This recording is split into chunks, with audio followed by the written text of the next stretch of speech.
नमस्कार, न्यूज 69 में आपका स्वागत है। मैं हूं आपके साथ अंकिता। चलिए बढ़ते हैं खबर की ओर। वंदे मातरम को लेकर विपक्ष द्वारा विवाद पर मंत्री विश्वास सारंग की प्रतिक्रिया।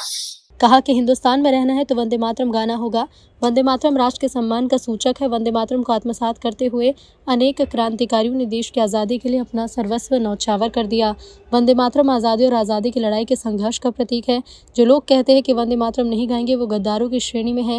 हिंदुस्तान में रहकर अगर वंदे मातरम गाने में परहेज है तो पाकिस्तान चले जाओ। फिरका पस्ती की बातें करना, धार्मिक उन्माद फैलाना, तुष्टीकरण की राजनीति कर चुनाव लड़ने अब देश में नहीं चलेगा। जो वंदे मातरम नहीं गाता वो गद्दार है। ये धर्म विशेष का मामला नहीं। अब्दुल कलाम और अशफाक उल्लाह ने भी वंदे मातरम गाया। इस प्रकार की बातें करके धार्मिक उन्माद फैलाना चाहते हैं तो नहीं चलेगा। गद्दारों को यदि वंदे मातरम गाने में परहेज है तो पाकिस्तान की नागरिकता लें। हिंदुस्तान में रहना है तो वंदे मातरम गाना ही होगा। वंदे मातरम ये राष्ट्र के सम्मान का सूचक है।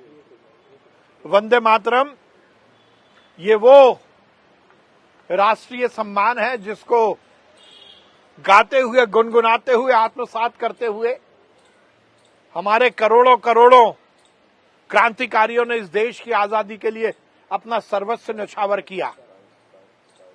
ये वंदे मातरम आजादी का प्रतीक है, आजादी की लड़ाई के संघर्ष का प्रतीक है।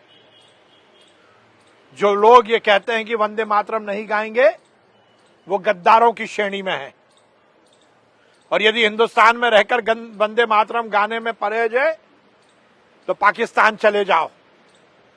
फिरका परस्ती की बातें करना, धार्मिक उन्माद फैलाना,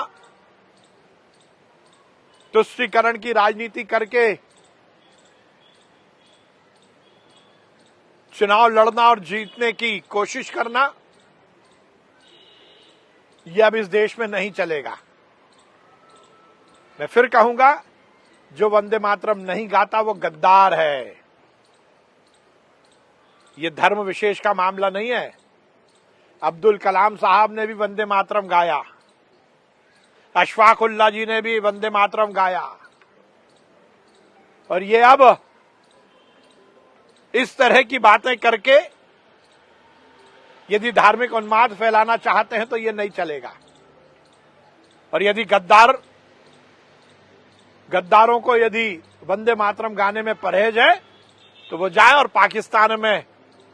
पाकिस्तान की नागरिकता ले ले। हिंदुस्तान में रहना है तो वंदे मातरम गाना ही होगा। फिलहाल इस खबर में इतना ही। आप ये न्यूज के साथ नमस्कार।